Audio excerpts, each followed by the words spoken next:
What's up, Bulls fans, and welcome to another episode of It's Brewing at McEwen. I am Adam Cartwright, and with me tonight is John Kaplan. John, man, how you doing tonight? It is a rainy day here in Ohio, but I'm ready to talk about some USF baseball. How about yourself, bud? I'm doing well. It's been rainy all day in Tampa as well, and we are video today for the first time for me, John. I think this might be a couple times for you, but something that we are hoping that we are going to get to do more of. You get to see our beautiful faces as we go through these podcasts. Tonight, me and John, we have a lot of games that we're going to talk about. As we missed last week, do apologize for that. My fault. Stomach bug is a bummer at times. But again, we're going to talk about all those games, and then we will, do as we usually do. We'll look at the conference. We'll look at the standings. Me and John will make some picks. Final 11.7 rankings of the season came out today. We'll take a look at those as we're leading out. And then, we got a big series with ECU coming up. We'll look at that. But we'll get right into it. 2 weeks ago, we had a series against UTSA. Listen, UTSA is the best team in this conference. I think they've proven that week in and week out, this season. And that was no different when they played us. I do want to point out a couple of things about that UTSA series. The first one is going to be, as I start my share again, going to have to bear with us as we run this new program. It's going to be a trip for all of us fans. We're going to make it through, I promise. One thing I do want to point out with that is, UTSA has really run amok on Friday. They at the time before they played us, they had scored 11 or 9 plus runs, I believe, in 5 weeks leading up to that. We allowed it to be 6 when they got 11 against us. I do want to point out that there was a lot of late damage. It really wasn't damage against Corey Braun. I believe he had only given up about 3 when he had left. And then after Friday, those were really close games. I believe we had the winning run come to the plate both Saturday and Sunday. These were not runaways. I do not believe that UTSA is far and away better than us. I think they were better than us that weekend. Hard to argue that point in any way, shape, or form. But I don't think it was far away. I think a few plays here and there, we win that series. I do want to point out Corey Kling had a really big outing in this one on Saturday. He came in and really shut them down after they had, a really hot start on Saturday. And that was really, really, really fun to see. But yeah, that's really all I have for UTSA series. Again, they were as advertised. I got to see them live. They can swing the bat. I believe one of their guys even got a Conference Player of the Week for this week for his performance, primarily against us in Tampa. But the good news for Bulls fans is once that weekend got over, the Bulls really got hot, and it started with a huge win on a Tuesday night, May 6th, against the University of Florida. And, that was, again, like I said, that's going to turn it around for us. Gets us right back in the win column. It ends up being a little surprising, I think, in the end, a 7-1 victory. Brandon Keister is going to end up picking up the win. But pitching is going to be kind of the talk as they held that Florida offense to 1 run. John, I'll kick it over to you now. What did you think when you were watching this game on Tuesday night? I think we were all a little bit like we thought we were going to have the 2 midweeks. We didn't know that the UNF game was going to be getting canceled, but we chatted about how we're in the season of canceling for any known possible reason against UNF. But we had talked a couple weeks ago. We had highlighted the fact that we were going to have two midweek games, and what I was wondering was who the heck were we going to start, right? And I think I was as floored as all of us when Lanning York gets the nod, right? This kid just comes out and absolutely deals. 4 innings pitched, 2 hits, 0 earned runs allowed. He didn't light up the case, but he just got the job done. He was effective. He hit his spots. You really got to see his mix of pitches, and honestly, I was really impressed with it. We haven't seen York really get stretched out much past 2 innings this season. So it came as a shock to me to see Landon York come out and get shut out and deal for 4 innings against a team. You ask ball players. I've got a buddy who played for UF, and he's like, "Oh, midweeks don't matter," but it's like it's still the same guys. It's still a top 15 team in the nation right now based on RPI, and they're kind of dealing on all cylinders right now. They just beat Texas in a weekend series, so it's not like the JV squad plays in the midweeks. So I was really impressed with this outing. We got to, and then I want to talk a little bit about Brandon Keiser and Aiden Longoria. We'll get to them a little bit more throughout the show, but haven't really been bringing them up a whole lot, for one reason or another. But Keister was super effective, only allowing one hit in an inning and 2/3, and then Aiden Longoria just saying, "I'm here," with 3 1/3, striking out four. He ended up getting, pitcher of the week in the American Athletic Conference this week. And I think his batting average against was literally 0 for the week. He didn't allow, he had 3 1/3 perfect innings against Florida, and that's not easy to do. It's not an easy place to play when you go to Gainesville. And across the board, I was thrilled. A little bit higher on the walk count than we normally are because we're leading the conference and walks allowed. But other than that, man, I have nothing but positive marks for how the pitching looked against Florida. Yeah, you bring up Aiden Longoria. He really had a return to form performance. He got rewarded for it in that conference pitcher of the week. You really think that it was his performance tonight that really won that award for him because, again, it was against, the voters looking at it the same way you are. It is a midweek, but typically that, midweek madness or midweeks don't matter. That typically comes from the pitching side of things, where Right. teams are tend to, they're trying to save their arms. They're not saving anybody in the lineup, more or less. You're going to get 8 to 9 of the guys that you're going to see on the weekend, and they're not taking pitches off. They're trying to hit. So again, that was good to see. Again, the one run against that lineup, absolutely fantastic. I agree with you about Keister. And I think Keister's going to be important for us as we go into the tournament because he's our only left-handed reliever. And other than Braun, he's our only left-handed arm. And so him being hot and being good is going to help us with some of these lineups that tend to be a little left-handed heavy. Well, we could not win without some offense, and we did get some offense in this one. Lance Triple picks up 3 hits. Also multi-hits games from Rafael Betancourt and Marcus Brodell.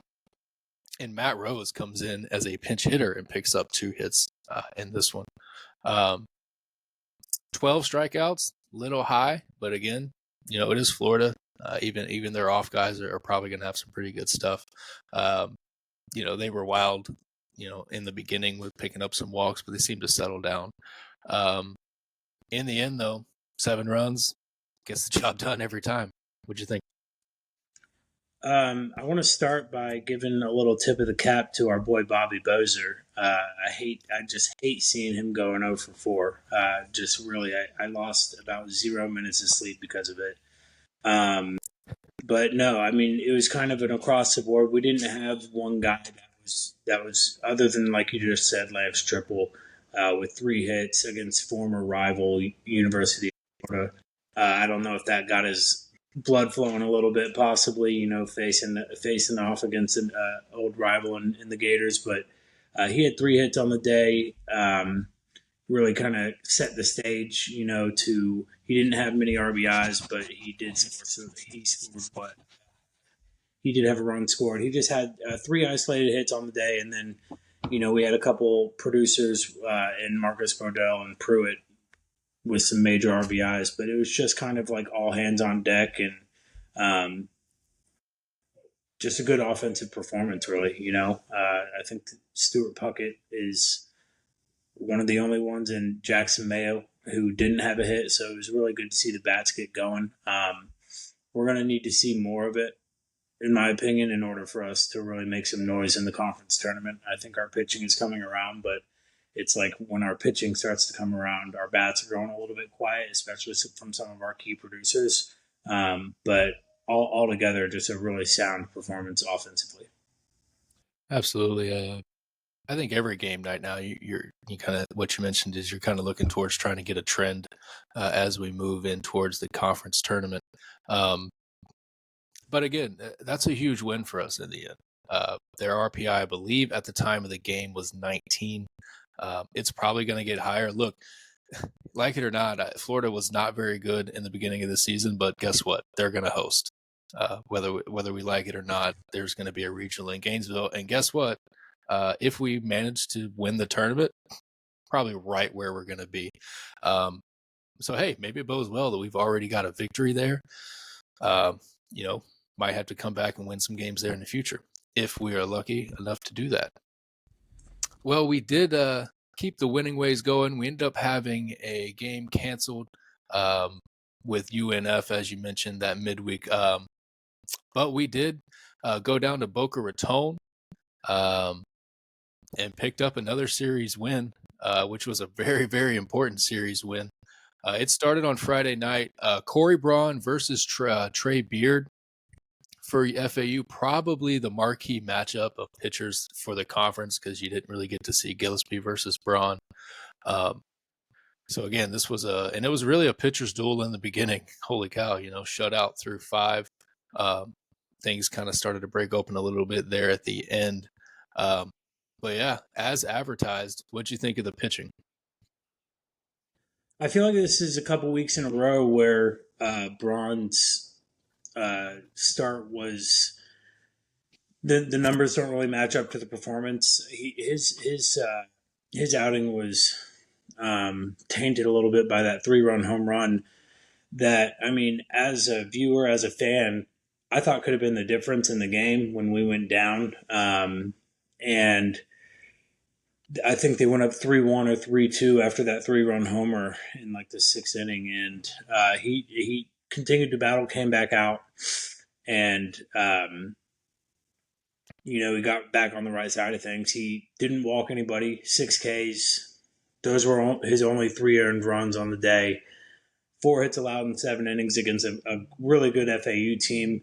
In my opinion, is just really it's awesome to see. But what confused me was when I liked seeing Bryce Archie come out, right? But then he pitched to like 2 batters. He walked somebody, and then I think he took like a ground ball to like the chest area, right? He only faced the 2. He took the ground ball to the chest, and then he got an out. And then he got an out from that. And the first batter he walked, but then he came out after that, and then we see Newton defy all laws of physics and create new Newton laws of physics out there, just looking absolutely electric. Plus velo, hitting his spots. He looked great, but I just don't understand why Bryce Archie came out. I haven't been able to hear if there was any sort of injury sustained from that batted ball that he took to the torso area. We hope not, because I don't think we got to see him the rest of the weekend, did we? So I believe we saw him on Sunday. Oh, that's true. Yeah, you're right. Sorry. So that was a little bit confusing at the time, because especially on Saturday, when for Saturday games we've been seeing some sort of combination of Newton and Archie. So it was definitely perplexing, but it was definitely a win now stance from Hannah's and getting that Friday night game. Austin Newton, I'm a big fan of his, and he just really impressed me from the entire time he was in. He went inning and 2/3, striking out 3, only walking 1, and didn't allow any runs. But man, his changeup was diving out. Slider looked good. Fastball had there's sometimes we have a clock in terms of velo and on some broadcasts, and sometimes we don't. But I would definitely say he was 96 plus that day, and that is just amazing to see.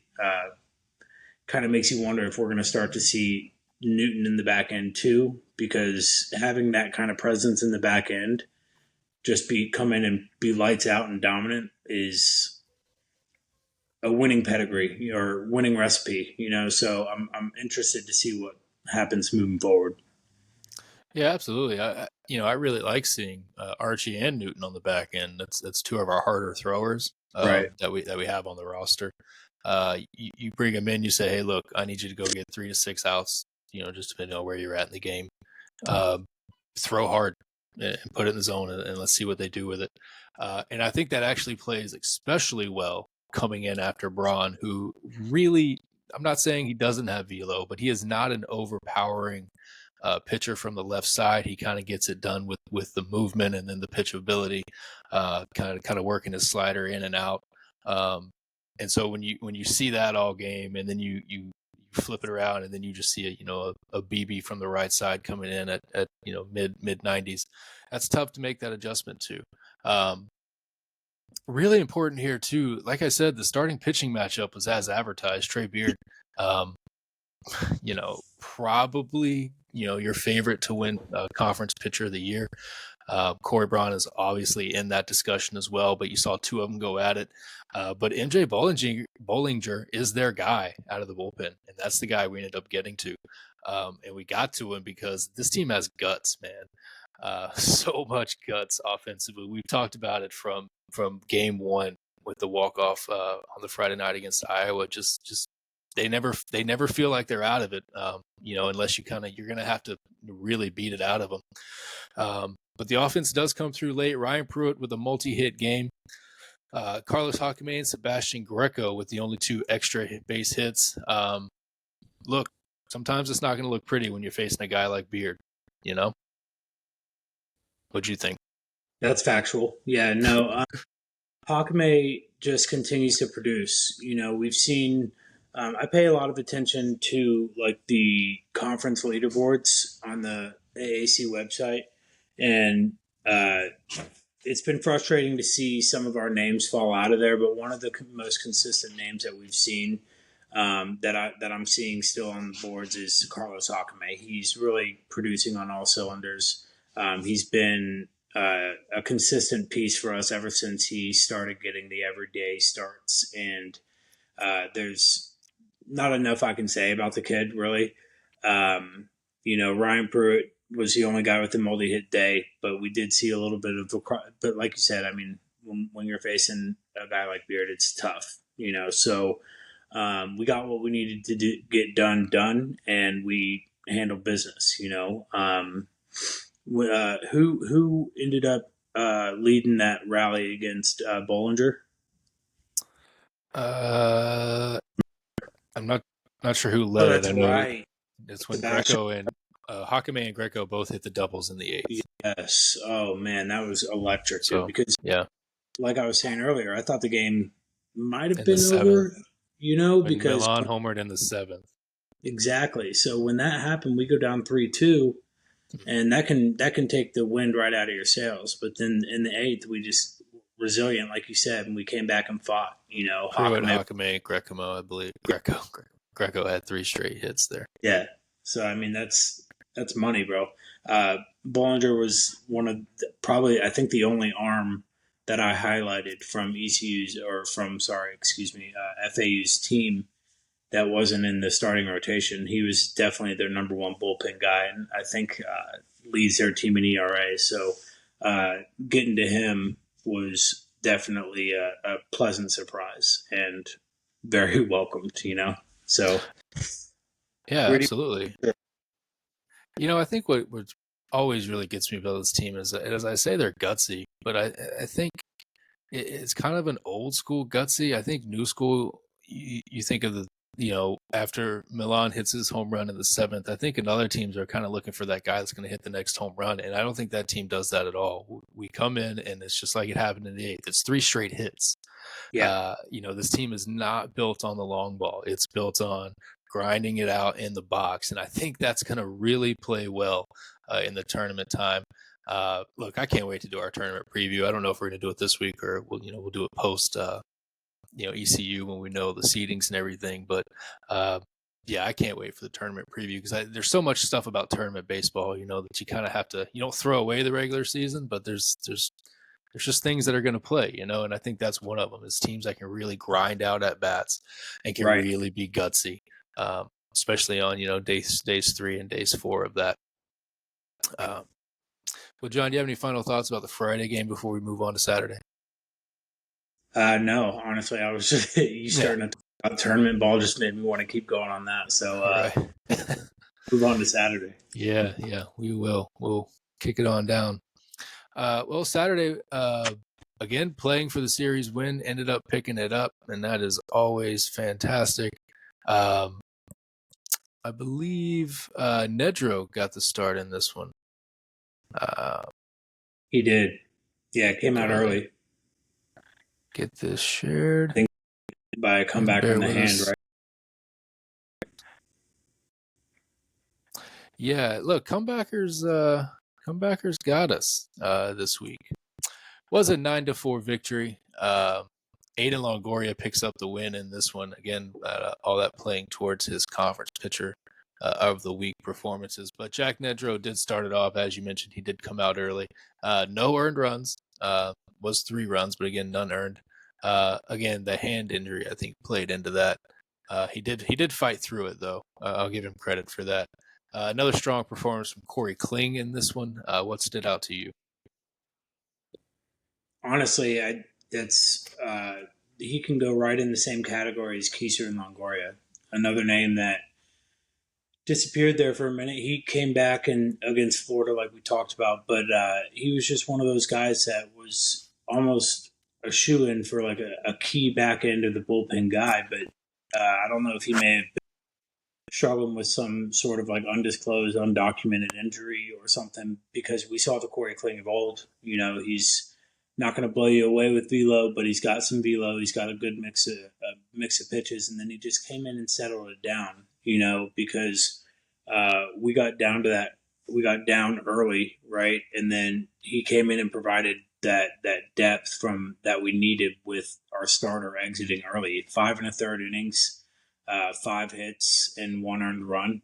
That's he depended on his defense a lot of balls in play, but I'm really, really hoping that this is more of a trend as opposed to a result like we were talking about a couple of weeks ago, because I really enjoyed seeing Longoria and Kling, really dominate the boards early in the season, and then those two just kind of disappear. But then, lo and behold, right behind Kling, you've got Brandon Keister and Aiden Longoria, the names we mentioned earlier, coming in for two innings to finish a game, only allowing a hit and no walks, which we didn't walk anybody on the day. That's a winning recipe.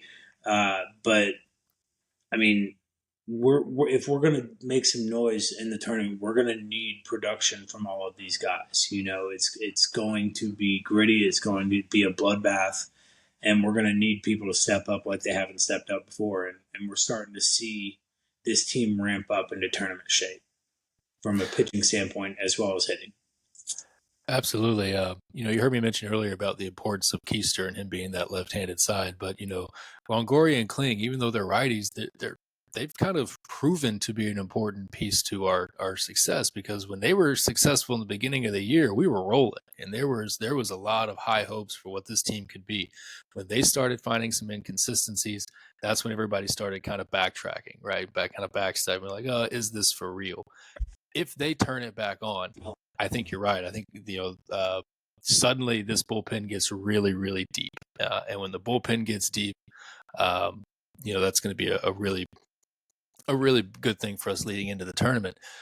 Think about Kling, man. Like, I think we need to have a case study, because when you look at his game logs, right? If you can go all the way back to last year, it's just there is nothing but zeros and the occasional 1 in the earn run column, and then you hit UCF, and they got to it. Yeah, and then it just builds, and then I don't know, was it UF? I think there's a start before UF. I don't know.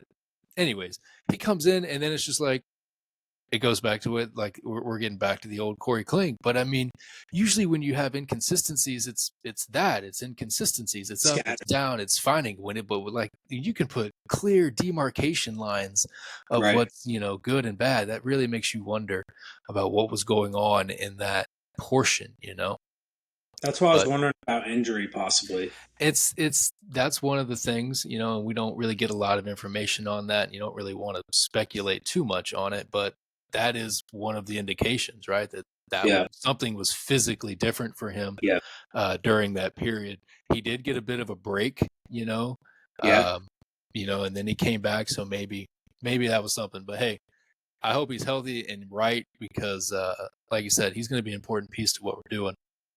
You talked about only having one left-handed arm in the bullpen, but I would like to see the splits lefties for Aiden Longoria because with that arm slot and his delivery, Mm-hmm. he's funky, man, and I really think that he's probably equally as effective against lefties as he is righties. I don't think there's really an advantage when you've got a low three-quarter slot guy like him with so much run on his slide piece, and all of his pitches are just going every which way.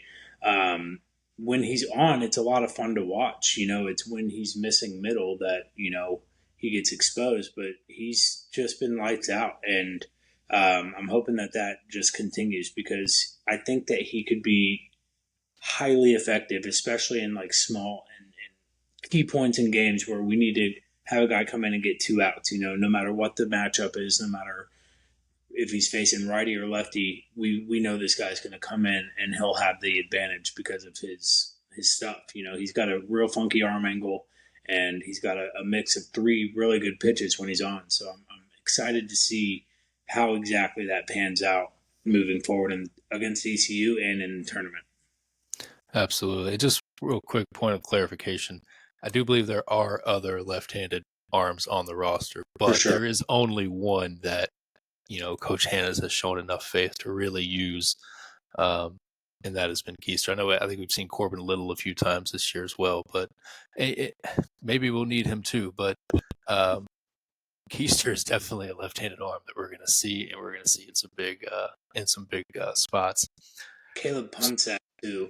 That's a Caleb guy Ponce, who's been around for a minute. So no disrespect to those two guys at all, but no, yeah, but just facts. We haven't seen him that often this year. Was a big day offensively for Marcus Brodell, 3 hits, 2 RBIs. Matt Rose, 2 hits, 2 RBIs. This was an interesting day. I think the story for this in terms of the offense is going to be first game all year that we did not have Sebastian Greco and Bracky Laurier in the lineup. We saw Carter Murphy at first base, and we actually saw Rose at shortstop and Puckett at third. No offense to Carter Murphy. I think he's a good young player. I think he's got a really good future for us, but do believe I like it to see Sebastian Greco back at first base. However, oddly enough, not advocating for the substitution of Bracky Laurier in any way, shape, or form at shortstop, but things happen in sports. yeah. And so up until Saturday, if you had asked me, what's going to happen if Bracky Laurier gets hurt? What are we going to do with short? I'd be like, my guess would probably be either Rose or Hakame, right? But, what would that look like? Well, I don't know. I feel a lot better about it now. I thought Rose was okay, at short. It's hard to kind of match what Bradkey's done defensively at shortstop, but I think he's a serviceable defensive shortstop. And, 2 hits, 2 RBIs. He's a pretty good guy with the bat. We know Puckett is a guy that we like to get in the lineup. This is a way that you get both of them into the lineup. So again, not advocating for the substitution of Bracky Laurier at shortstop in any way, shape, or form. But if something were to happen, I wouldn't feel as bad about the way the lineup would look. What stood out to you about Saturday? Just to build on that point, Matt Rose came into the season, and I mean, we knew who Hakame was, but in my opinion, Matt Rose was the starting second baseman coming into the season. He's a great middle infielder. I think he may have even gotten a couple starts at short last season.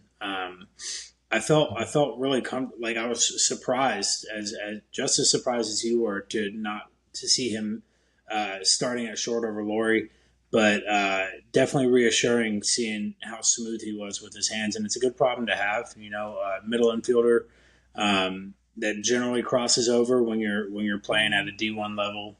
It's you see people going back and forth relatively easily, but it was definitely really good to see from him. Uh, but from an offensive standpoint, honestly, we almost got exposed, not having Greco in the lineup. Because, in my opinion, this was one of those games where, the wheels kind of fell off a bit for FAU late in the game. Things got really quiet from like the third until like the seventh or eighth inning. And then there was just mishap after mishap for FAU. Throwing balls into the outfield on a bunt attempt, and just some unforced errors on defense that really kind of led to a lot of production, and we capitalized. And you have to do that in order to win, and that just comes into play a lot in baseball. That's why anything can happen. But the wheels definitely fell off for FAU, and we kind of got away with one here. And I'm hoping to see a more traditional offensive lineup moving forward. I don't know the story behind Greco, but I mean, there's a lot of zeros offensively for us on Saturday. But yeah, we put up our highest run total of the weekend. So points to like what happened. What happened was FAU laid an egg, and we took advantage of it. Yeah, 5 walks, 3 hit by pitches. I think a lot of those got compounded Yeah, into one inning. absolutely. Towards the late eighth and the ninth, it got a little rough finding the zone for them. Three Um, bases. You. yeah, uh, but Marcus Brodell, he had some really big at bats. He's continued to have some big at bats for us. Um, had some stolen bases. We ran. We got aggressive. Um, I think your point really points to, again, teasing for the conference tournament preview, but it points to for a lot of these teams, including us, up until these when we're good. Again, including us, it goes with it. We have a Friday night guy we really love. We've probably got a couple bullpen guys we really love, and then after that, I don't really know what happens. Yeah. We could be great. We could be, it's a mixed bag. We don't know. And I think that's what you saw here on Saturday for Florida Atlantic. It got away from them late. But hey, Bulls win, right? I'll take it every time. Every single time. Unfortunately, we will not pick up the win on Sunday, however, as we move on now. Let me go ahead and get this one brought up.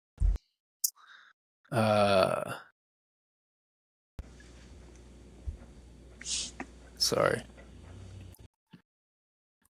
All right. As I mentioned, it was a loss 6-2. Gets away from us in the third. Offense was really dry. We saw Landon York get a start, and this one did not go as well. DeCardenas comes in and gets a pretty decent outing, and then this is where we see Archie come back in and get that 1.1 innings of work. What'd you think, John? I mean, it was a little bit kind of crazy to see York come out again. It wasn't really short rest at that point. It would have been what, like 5 days. So I mean, should have No. been sufficient. Okay. Some days you got it, some days you don't. He gave up a few hits, and again, that's 5 walks in 2 outings for him as a starter, or even as an opener or whatever. But the walks kind of got to him. He only gave up 3 hits, but there were 5 earned runs, and that kind of points to what walks. So Yeah. you Yeah, can't two of really those. allow free bags, but I think moving forward, we're probably going to see Landon York more so out of the bullpen. I would like. I honestly, think that I would have probably liked to have seen DeCardenas get to start here. And hindsight's 2020, but I think that we were all kind of talking in our group about who was going to get to start today with, um, with Archie and Newt both kind of looking like back end options, and with Nedro getting the start on Saturday, we didn't really know what we were going to see for Sunday. I know we already had the series dub, but I would have liked to see a sweep, and I think that Jorge would have put us in a much better position to have done that, because his last few, I mean, pretty much all of his outings out of the bullpen have been 3 to 4 innings plus. He's proven that he's got the capability to go the distance, and he's stretched out, and he's one of those names where I'm wondering what's going to happen. Keyword tournament. In the tournament, what's going to happen with DeCardenas? Because I think that he'll end up getting at least one start in the tournament, because I think we're going to end up seeing Bryce, Archie, and Newt in the back end, and we're going to need some people to come out and give us at least 3 to 5 innings out of a start. And I think DeCardenas is one of those guys who, if he's not ready, then we'll find that out. But he's got the Cappy seal of approval right now. He's really been lights out. I don't have his last 5 in front of me, but if you looked up his last 5 outings, last 10 outings, there may be 1 or 2 mishaps, but for the most part, he's been very consistent for us. The kid's fiery on the mound. He came out and delivered, and kept their run scoring to a minimum. He only allowed 1 earned and 4 1/3. Striking out 2, gave up 2 walks, which 4 1/3 really isn't that bad. And quieted it down when we needed it to be quiet. Going down 5-0 in the 3rd inning or 5-1, I believe 5-2. It was 5-2, wasn't it? In the 3rd inning. So I mean, we got production where we needed it after that kind of suspect outing from York, and then Bryce Archie allowed us all to breathe a big sigh of relief, coming in and throwing an inning and a third of perfect work. Striking out 2, walking nobody, but at the end of the day, it just wasn't enough to get it done. Our bats didn't really get going, and the bullpen, you like to see the bullpen come through, though. Yeah, we'll talk about it more on the offensive side in a second. So just pitching, I think it is easy to look at this at 2020 and say maybe DeCardenas should have been the guy. But I think if you take yourself back before the game happened and you looked at what was, I felt like Yorick deserved that start based on what he had done for Florida. Yeah, absolutely. And so you had to, like I said, it's worth seeing what's there. Now, what happens going forward, I'm not sure. I do believe, though, these 3 guys are the formula for our day 3. And what I mean is, day 1, we go Braun, you got Newt, and you got Arch. Yep. Day 2, you go Nedro, you got Kling to go. Hopefully, you go Nedro, Kling, game over, done. Right? We end that. But then you have Keister, right? That can come in and clean up if Kling can't finish it. And Longoria. And Longoria, right? Or whatever you say from that, then comes into this 3rd kind of bullpen day where, yes, it's a starter, but he's not expected to go very long because there are 2 or 3 bulk guys behind him that can go. And then if it gets late, you still have either Bryce or Newton, whichever didn't get the heavy load on that first night, can come back and maybe clean something up and get and shut down a save if you need it. That's kind of the 3-day kind of philosophy that I have in my mind. I like that a lot, though. Yeah, I don't think that, this game is going to change too much for me. I think I'm going to leave it up to Coach Hannes for him to decide about who is going to be the best person. Because I think what Coach Hannes really likes for starters, particularly, when you're not really sure if he's a starter or not, he just likes for a guy to go out and get ground ball outs quick. Right. He wants to get to the 3rd inning quick. Yeah. And so I think that'll be the plan. And then go to a bulk guy, that maybe maybe wants to kind of have some longer at bats. But tell me this, with names like Archie and Newton readily available, do you see York, like, okay, fast forward to tournament or even ECU? Do you see York as a back end or more of a middle relief guy? I think he's a middle relief guy. yeah, I mean, I think that's not taking anything away from him. No. He can provide depth. He's got a good arsenal, but he's not plus. I think his stuff is played better in the beginning of games or towards the beginning to middle of games. Again, I think part of Sunday. I mean, Schroeder hit a bomb in the first inning. I think he might have let some people get on. Before that. I mean, Schroeder was top 10 in the conference in home runs. Yeah, Lipsy scored.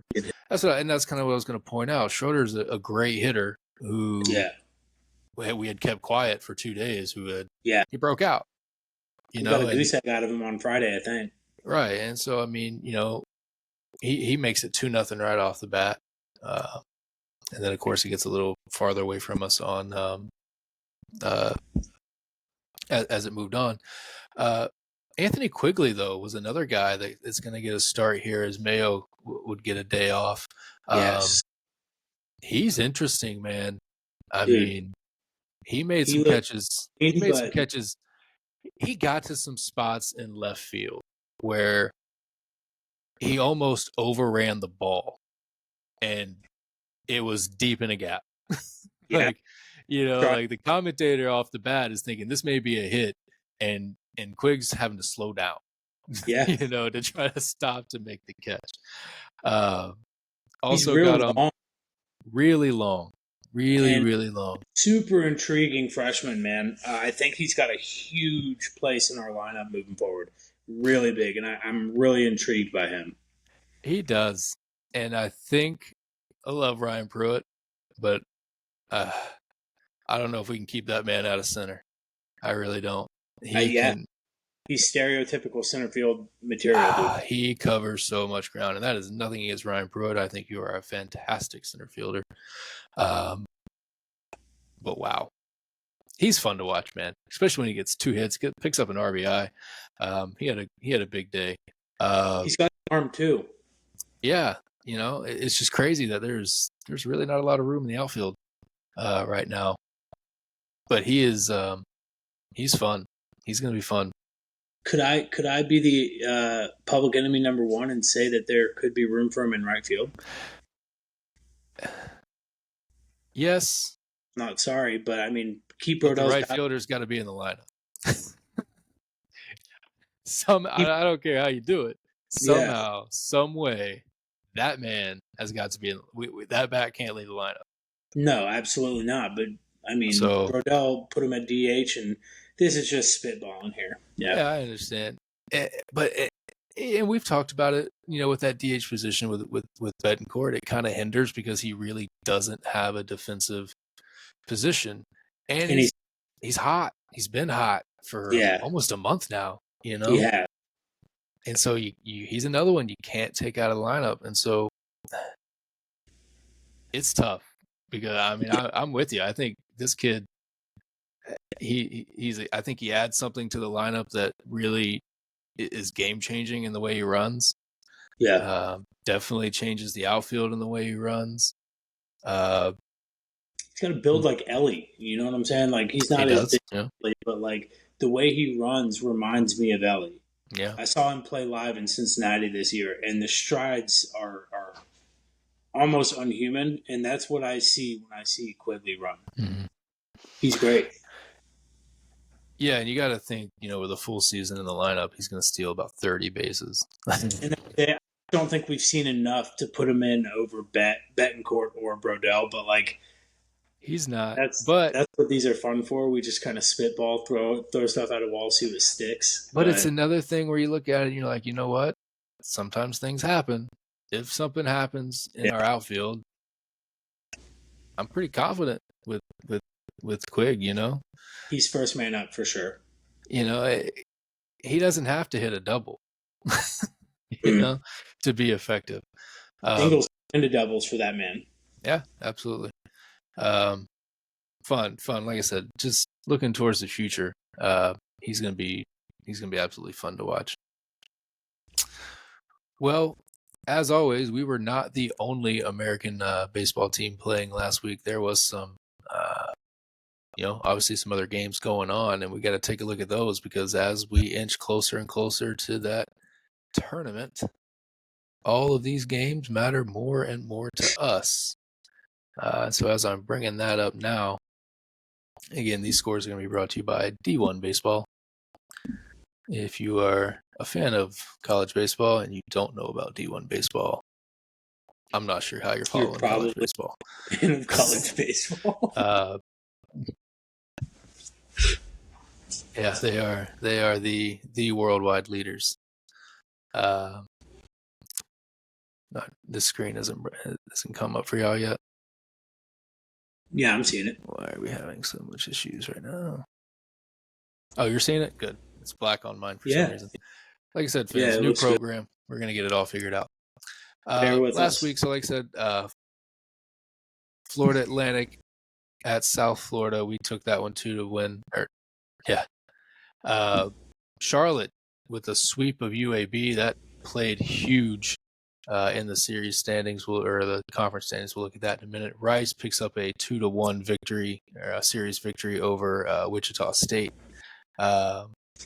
And Tulane will pick up a 2-1 victory over Memphis. If you give me a second, because ECU actually played on Saturday. But I believe UTSA won that series. They won the first two games. I think they swept. Who's that? UTSA? I know the last game was UTSA. Did they sweep? No, they played a doubleheader. Okay, so they did get the last one. Yeah, 2-1. They ended up playing a doubleheader on Saturday or Friday. No, Saturday. Yeah, I guess expecting weather there. So I don't know that there was really a shocking result this week. The sweep over UAB for Charlotte doesn't. I mean, that does kind of. Well, it doesn't shock me because it was at Charlotte. I think Charlotte's better at home. It obviously has sucked for us. It kind of puts us kind of driver's seat adjacent. Yeah. I don't know that it matters, and we'll talk again when we start talking our tournament stuff. But yeah, I don't know. Did anything surprise you with the way that this weekend turned out? Horseshoes and hand grenades, right? That's the only thing that almost or close matters in. But UAB really came close on two nights to beating Charlotte. I think he had like a 6-5 and a 7-6 result. So we could have really used a win from UAB in that spot. But no, I'm really not surprised by any of the results. Actually, I mean, Rice, we don't know who they are. It's like Rice comes up the rear and then they fold. But then, they get Wichita State and they either swept or 3. Yeah, and you and I were both hot on Rice. But then they had a series where they just maybe I forget who they played. Maybe FAU or it was a couple weeks ago where they either got swept or 2 out of 3 taken from them when they were riding high. But what did they end up doing? They beat Wichita 2 out of 3. Wichita's not a great team, but on paper neither is Rice. So they won in pretty outstanding fashion in the games that they did win. Memphis is starting to pitch pretty well. If you look at the conference standings and as far as pitching goes, Memphis is top 3, top 4 in pitching ERA. They're allowing like 5 earned runs a game. But no, I would have probably with the way UTSA is hitting the dang ball right now, And with ECU's lack of starting pitching, we'll get to that a little bit later on, but they really only have one quality starter. And I really wasn't shocked by that result. FAU and USF was a series to watch along with UTSA and ECU, and I think what we all expected to happen happened. Yeah, I agree. Like I said, it was the real big shocker. I think was 2 weeks ago, um, with my upset special where Rice took 2 of 3 from Charlotte. I think Rice is really good in Houston. I think they're a team that is learned. They're kind of in that early process of learning how to win. They're good in Houston, and they're good in Houston on Friday night when Davion Hickson's right, and he's getting right. Yeah, and Um, Charlotte goes to Houston next weekend, don't they? Charlotte goes to Tulane. Yes. Oh, to Tulane. Who's going to Yep. Houston? No one. Rice is going to San Antonio. That's what it So is. That interstate matchup. Okay, sorry about yeah, that. yeah. Rice will be going to. Um, so yeah, I think Rice is a low key kind of dangerous team. Oh But hell as we yeah! look at the standings here, UTSA is obviously they have clinched the conference at this point, a 5-game lead at 20-4. Again, Charlotte sitting second, 15-9. The importance of that sweep that we talked about. USF coming in at 14-10. Florida Atlantic, Tulane 13-11. East Carolina 12-12. Rice and Rice at 10-14. Memphis, Wichita 8-16, and UAB rounding it up at 7-17. Interesting point. At one point, I believe it was like 3 weeks into this, UAB was first, and they Yeah, have now ventured all the way down to the bottom of the conference standings.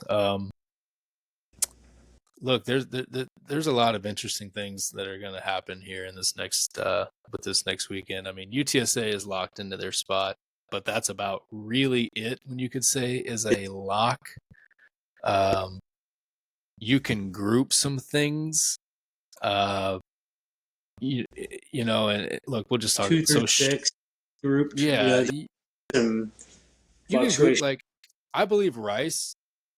After this guy said Rice is dead at one point this year, like why are we Right. even considering Rice for anything? Rice is going to make the tournament. I think they are.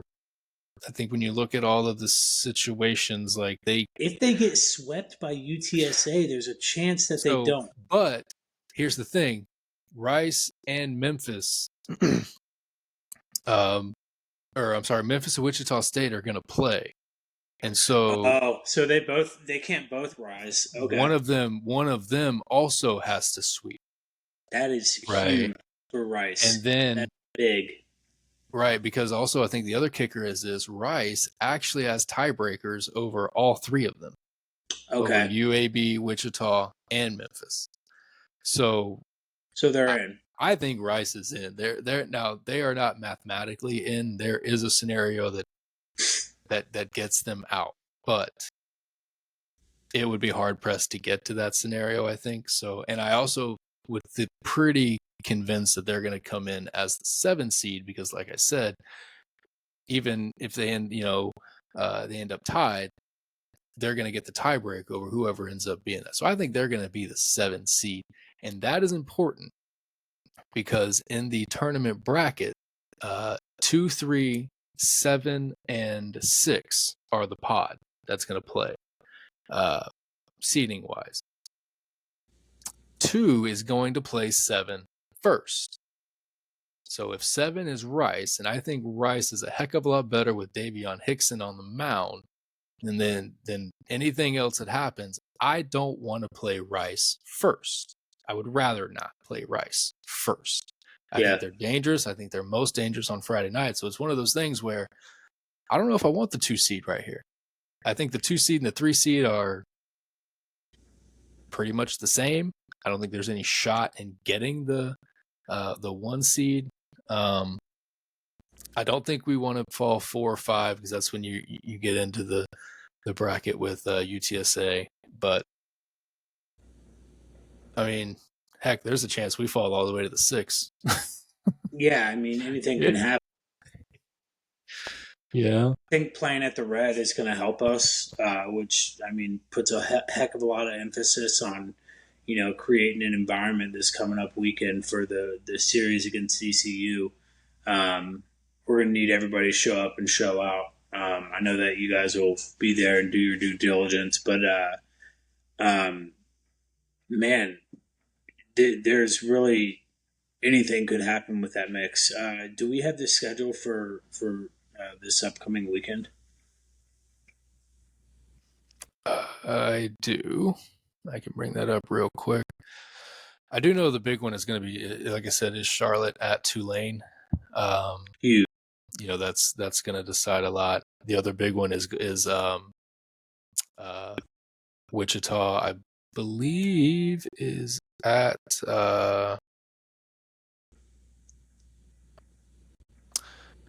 I believe Wichita is going to be. Oh, there we go. Well, it's not coming up for me now. Did I say Memphis? Yeah. Yeah. Why did you go to stats? Well, while we wait on that, another intriguing possibility is that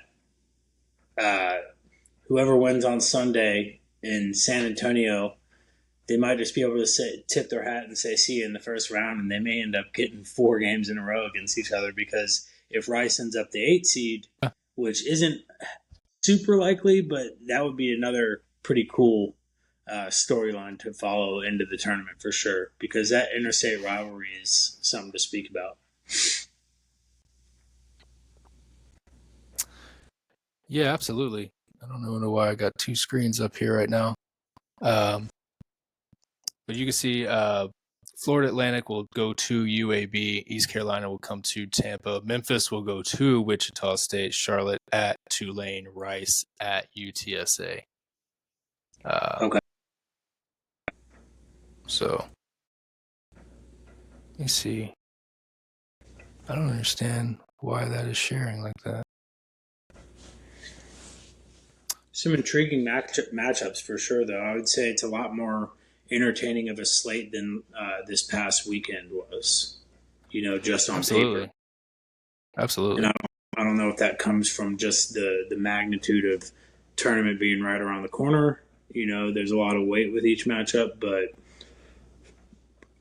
definitely some pretty good baseball to be seen in the American this weekend. Absolutely. I mean, like you said, the Tulane one's important. I think the UAB one is really important for UAB. They're battling for their lives. They're not mathematically eliminated.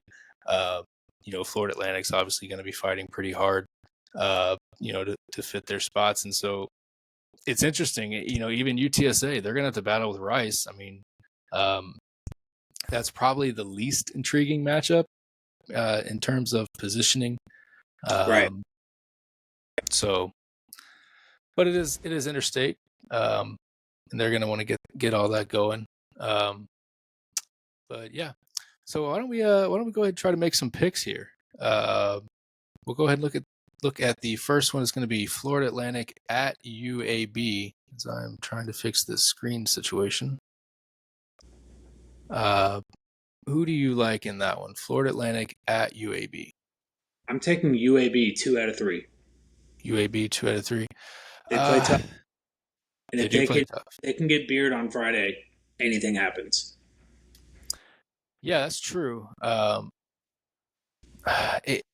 I think they're maybe fighting for a little more than FAU might be. I think FAU might look at kind of the same situations we are, that honestly, if you don't get swept, your prospects aren't going to change too much. Right. So don't get swept, I think is going to be there. So I agree with you. I'm going to go with UAB as well.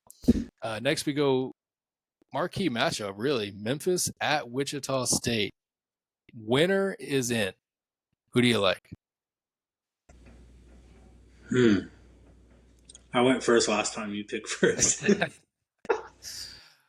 That's tough. Listen, I'm going to take a phrase from our friends at 11.7 that says, don't fade the facility. I'm going to go with Wichita. Wichita, Kansas is who I'm picking. So with that, we're going Wichita State. I like that. Don't fade the facility. And, dude, their field is nice. I will say Memphis 2 out of 3. Pitching track. Pitching does travel. All right. Second marquee matchup of the week, Charlotte at Tulane. I'll just go ahead and tell you, I'm taking Tulane. Again, I think it's important that it's in Tulane. I don't know that Charlotte travels outside of Gillespie. Yeah, I'm taking the same. I'm going Tulane 2 out of 3.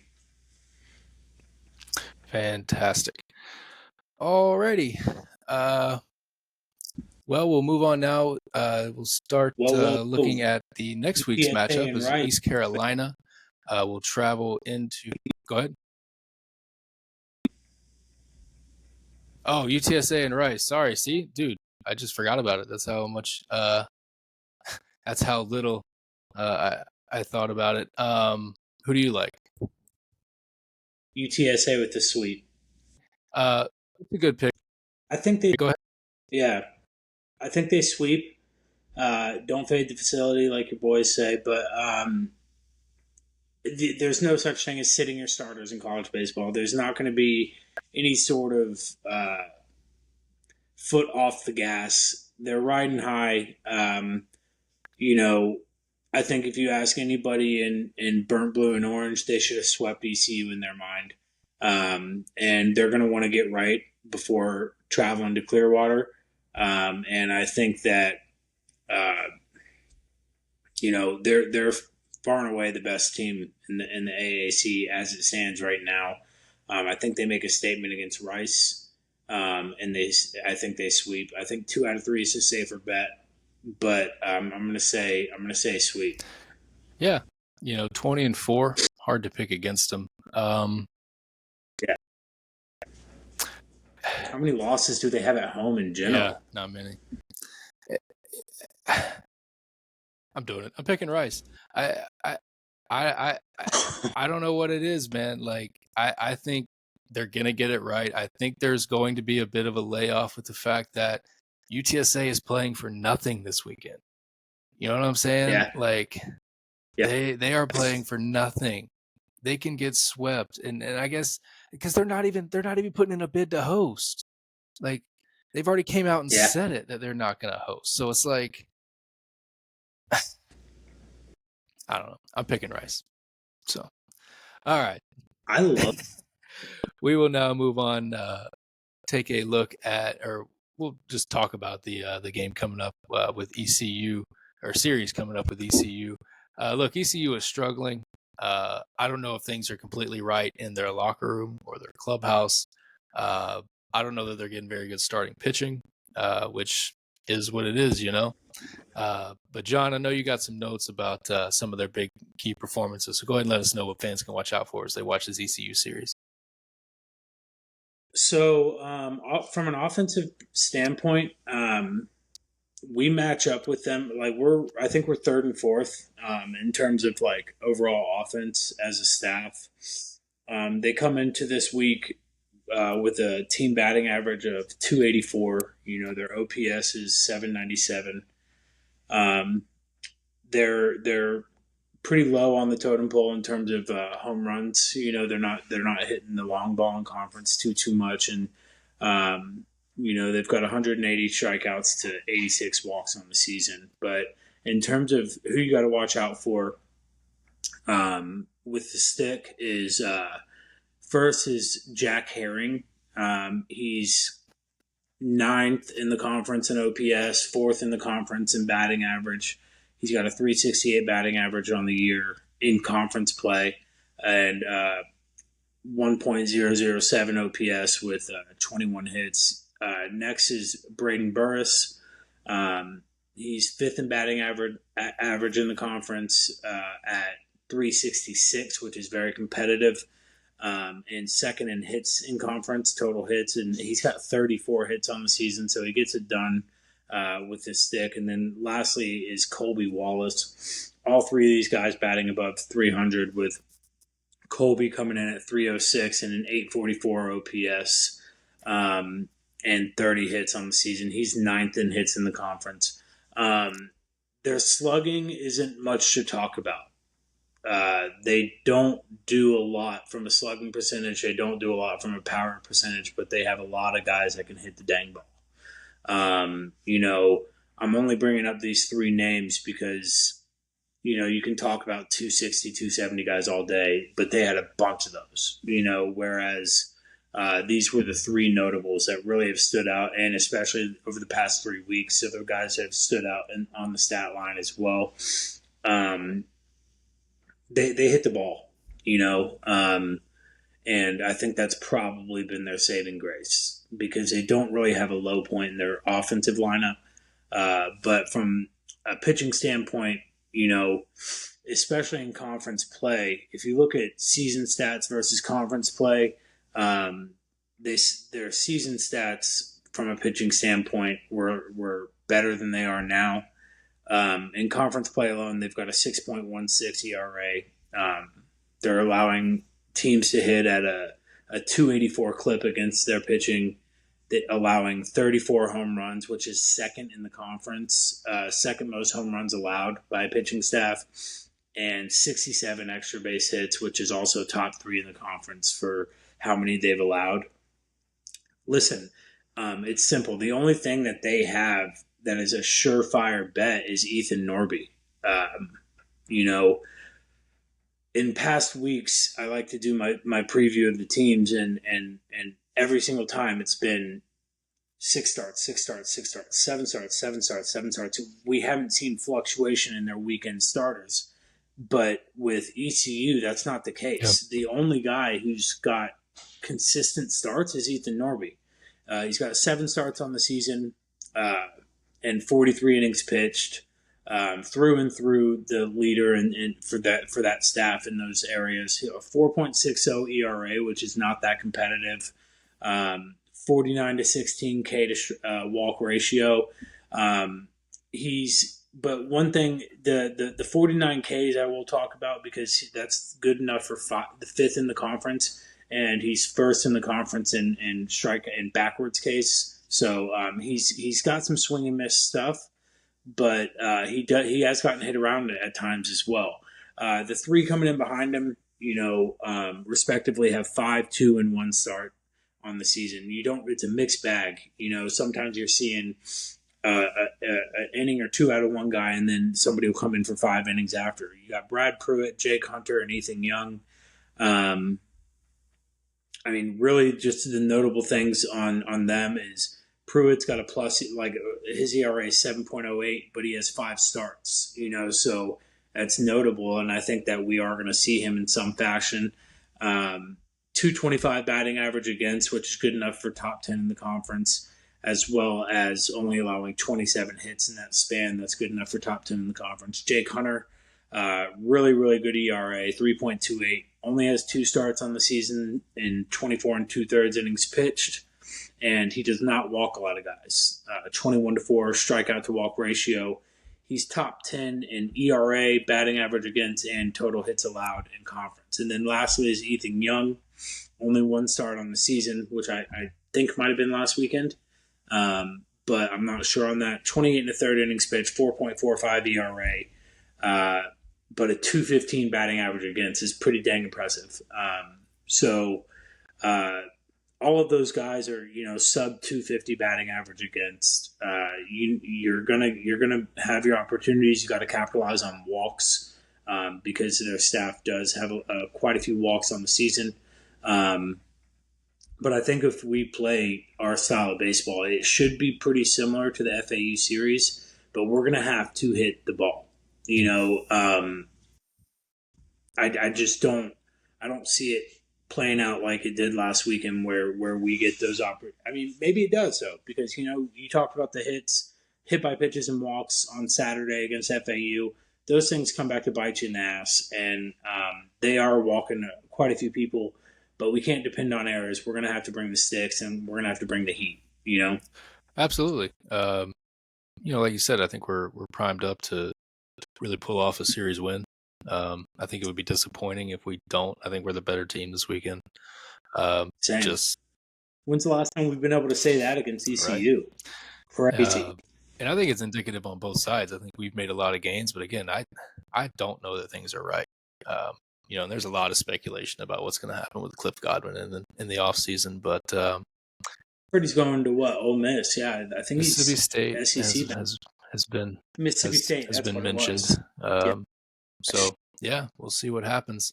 Well, we are kind of running a little short on time.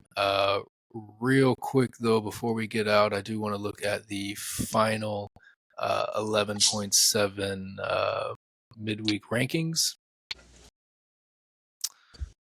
And those are going to be right here. If I share my screen. Yeah. All right. So in a shock, UC Irvine was number one all season. They get taken up by Coastal Carolina Chanticleers. It's just one of the best names in college baseball. I do want to look at my Northeastern Huskies. What is it? It's a rooster. What is that? It's a rooster. Okay. Yeah. All right. Team after my own heart. I got some chickens in the backyard, Yeah, so yeah. I'm cool with that. I like that. Weird. Okay. Northeastern sits at 7 on this. I think they're a team to watch. Mike Lavin does a great job in Northeastern, second alma mater. Go Huskies. Hope you guys have a lot of success.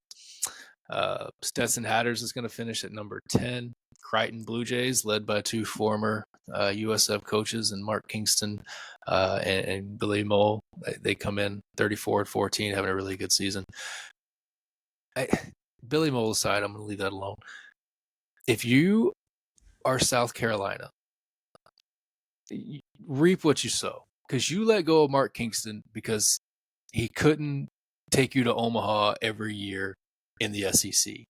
And now you are bottom feeding the SEC because you let him go and you went and found some Hall of Fame guy you talked out of retirement. I'm glad. I hope Crichton does pretty well because South Carolina deserves every bit of it. That's all I got on it. What stands out to you? Well, now Creighton's got a chance to make it in a basketball conference. They're doing big things in the Big East, and tip of the hat to Mole if he still follows. Got a lot of respect for the guy, whatever. But it is what it is, But UC Irvine, Coastal Carolina, those are both perennial contenders. I think Dallas Baptist is elite, and I really like seeing UTSA in that top 5. Their strength of schedule wasn't quite there. You brought that up this past week. I think they're outside the top 100 on strength of schedule. How much of that plays into the American Athletic Conference versus – but if you look at their actual out-of-conference schedule, it's really not competitive. So I think that's what kind of bit them in the ass in terms of strength of schedule, because I think we're top 5 still in mid-majors in terms of conference. But, it kind of goes to show – that midweeks don't really matter to these guys either, because getting the dub against Florida in the midweek and then the series win against FAU. They notoriously they do not move the needle too much week to week. Yeah, if you're going to move it up, you've really got to put together multiple weeks. And to their credit, they point that out on their podcast. They say, "Look, this is a power ranking." We are. And so absolutely. I need to tune into more of their stuff. I'm not real big on listening to podcasts myself. Theirs is entertaining. You've spoke very highly on them, and I've interacted with a few of them on Twitter. So it's like I definitely plan on tuning in more. But one thing that I want to point out is USF and Charlotte being back to back. Dude, that series was so competitive. Caps off to Woody, for getting the series sweep against this past weekend against UAB. Him and I have been in contact on Twitter a bit as recent as yesterday. But, man, they're going to be scary in the tournament. As far as all the rest of them, whatever. I don't care about the MAC in Miami, Ohio. So it's like, give me American and give me all of it. We've got 3, which is probably one of our lowest numbers, in terms of in the top 25 for the power We've had as rankings. high as 7. We've kept, yeah, I know, yeah, that's so recently we've had some teams fall out. We may have knocked FAU out I of believe that we did. top 25. Yeah, I think we did too. Sorry about it, FAU Owl's Nest, but zero sympathy for you guys. But yeah, I think that the biggest thing is USF and Charlotte being back to back. We got UTSA in the top 5, and I now know what a Chanticleer is. Absolutely. I think I'm with you, dude. That might be one of It's my cool, man. favorite team names, dude. That is awesome. I think I want a hat or a jersey or something. Yeah. Well, Bulls fans, I believe we are running out of time. I think that's all we have got for this week. Before we get out again, if you can't make it out to the Red on ESPN Plus, Bulls will take on ECU. We do have a midweek that we kind of skipped over against UNF. That will be on Tuesday, depending on when you're listening to this podcast. And be on the lookout. We may have another podcast coming out later on this week, at least maybe giving you a little bit more of a breakdown on ECU, possibly having a special guest. So again, be on the lookout for that. Make sure you like and subscribe to the podcast as on whatever platform you are listening to, and make sure you're liking on YouTube, as we will now be trying to post out these video podcasts. Again, bear with us as we work out the kinks in these first couple. John, do you have any final thoughts? We got a sunny day expected in Florida tomorrow, so if they want a reason to cancel, it's going to have to be something other than rain. So, go Bulls! I hope we get that midweek. I think we will, and then we're going to take care of ECU this weekend. And yeah, I'm fired up, and I cannot wait for our tourney preview, brother. But thanks for having me. Absolutely. You do mention that tournament preview. Be on the lookout for that, because I'm excited for that as well. Well, Bulls fans, as always, go Bulls. Go Bulls.